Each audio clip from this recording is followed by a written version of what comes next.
Alright folks, welcome to today's video, RV Adventures with Sam.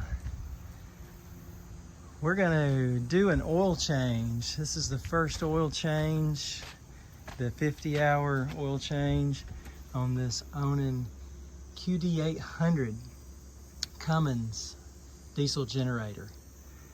We're gonna get started on that here in just a moment, but I gotta vent for a minute, folks.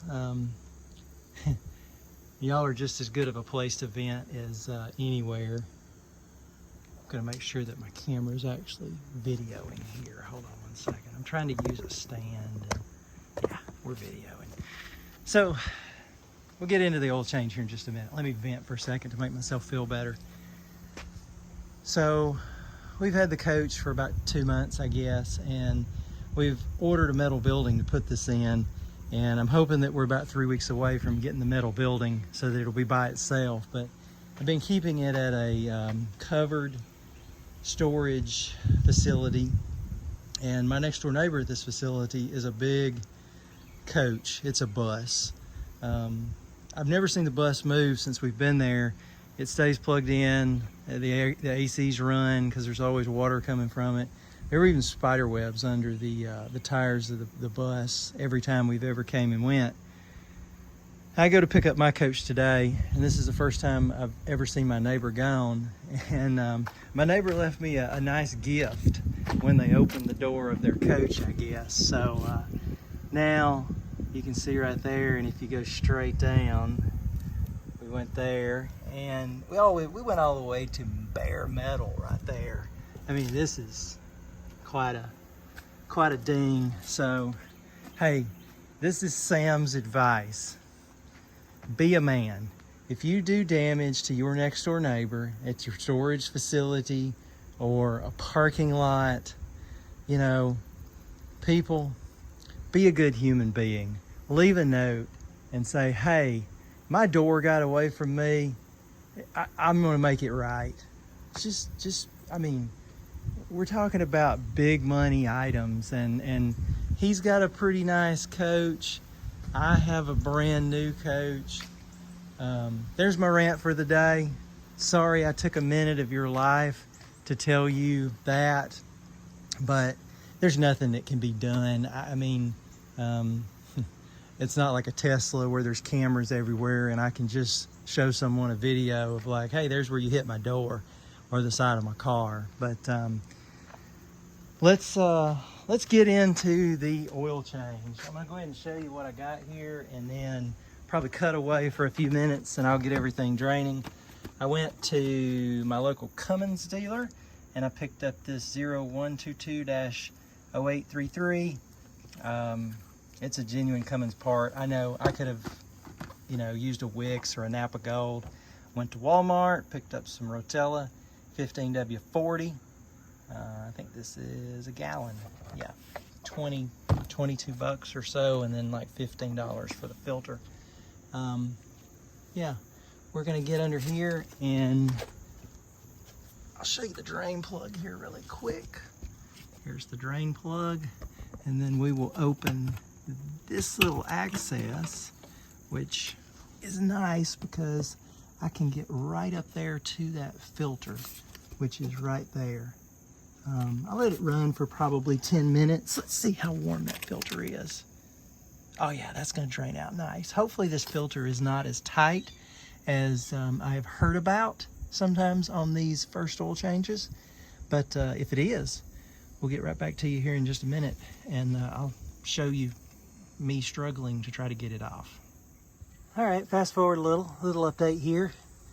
I had heard that sometimes this filter was very difficult to get off, and so far it has been. So went ahead and took the bolts out of the housing, and this is what the inside of your QD8000 looks like. It's got a little Kubota diesel engine in there. It's a D722-EF03. I'm actually going to look that up and hopefully be able to find a torque spec on the oil pan bolt in a minute. But right now, this filter is what we're trying to get off. So only took a couple of minutes. They're 10mm bolts. I will say that the front bolts across the bottom here are longer than the bolts across the top and the side. So don't just throw them all in one pile, because you'll find that those bolts are different size. They're all 10 mils. So I'm gonna see if I can figure out how to get this off. I don't have a huge set of channel locks, but I do have oil filter wrenches like these. So I'm hoping that maybe now that I can get out here, own it a little better, I can have a little more leverage. We'll see how this goes. All right, fast forward about 5 minutes, and here it is with the filter off. If you've got time to take out 1, 2, 3, 4, 5, 6, 7, 8, 9, 10, 11, 12 bolts and loosen the 13th, I'm just gonna be honest, I think it's easier to take the big green cover off if it's easily accessible, depending upon how you're on a Renegade. This is a Verona 40 LE 2024 LRB. This thing's easy to get off. There's a lot of room here. I will take it off in the future. I am not going to try to go through this tiny little door. And you'll see with this first filter change, it wound up being channel locks on the filter. This allows you to take and put you a shop rag right there, catch most of all your oil and not make a huge mess, as opposed to making a huge mess. So that's how I'll do it in the future. Probably only takes a couple minutes longer, and no big mess. So, all right, let's get out the new filter, make sure this thing fits. And it is quite a different filter. I don't know if the break-in filter is something that comes from Kubota versus Cummins, since this is a little Kubota engine, but they do appear to be completely a different size filter, for one. But this is the Cummins 122-0833. We'll put a little bit of oil on that ring, and we will go ahead and install this thing. Make sure it looks like it's going to fit. And this is what the book says. So, all right, there it is. Filter's installed. I hand tightened it just as tight as I could get it with my hands, which I think is probably plenty. This filter doesn't have any place to actually put a filter wrench on, there's really no spec that I could find as far as how tight. So we're going hand tight. That's what I do in a car, so that's what I'm going to do here. Go put the cover back on, and come back to you here in just a few minutes with the little device that I made to be able to actually put oil back in this. So see you again in a few minutes. All right, folks, we got the green cap put back on. I'm going to say one thing about this. Remember what this looks like. This piece does not sit above, it sits underneath your top piece of steel.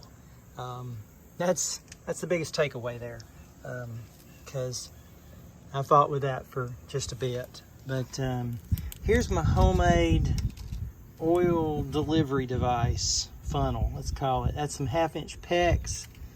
I went to Lowe's, picked that up. Some 90s and a brand new Harbor Freight funnel. I had a bunch of those, because here's the thing. If you look at the way this generator is installed on this Renegade, you got this door. Doors are huge, doors are nice. Renegade does a good job building doors. This one just doesn't open up all the way, for one, because it's got the little hydraulic ram on it. And two, there's your oil fill. So what I'm going to do is I'm going to take and I'm going to put that right there like that. We may go underneath, I don't know. If we go, I think we're going to go on top.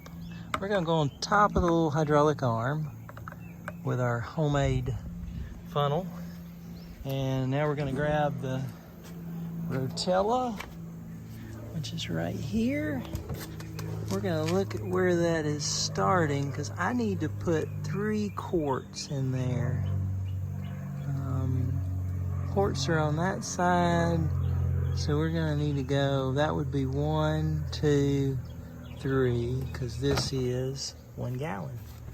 So I'm gonna put the oil in and then check for leaks. We'll let it settle down, check the dipstick here in just a minute.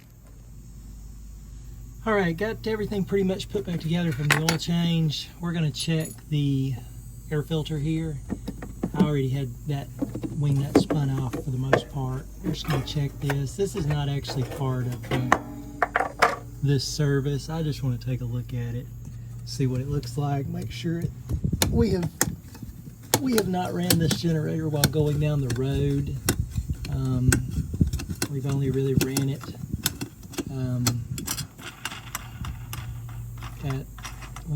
we boondocked at a harvest host and ran it, and we've been to one bike race and we ran it. So I'm just gonna look at this. This thing's clean, so we're gonna put all this back together, and we'll check for leaks and check back in with you one more time before we say goodbye. All right, folks, we're gonna end the video here. You can see I put some stickers on there for when I change the oil and my filter number, just so I won't forget. And I did clean off my front green cover. Got back in there. I ran it for 10 or 15 minutes, made sure it was warm, checked the oil, I put 3 quarts in, it shows full. Checked to make sure that the drain plug wasn't leaking. I never could find a torque spec on the drain plug. I looked up a service manual for the D22 series Kubotas, and it just says tighten your drain plug. Same thing that Cummins does. So I didn't over tighten it, and the filter looks good. So we'll run it again for a few hours and then check the oil. I'm going to take the rest of the oil with me and my homemade filter or funnel. All right, thanks for watching. Treat people nice, do the right thing, and we'll try to get you another video here in the next week or two.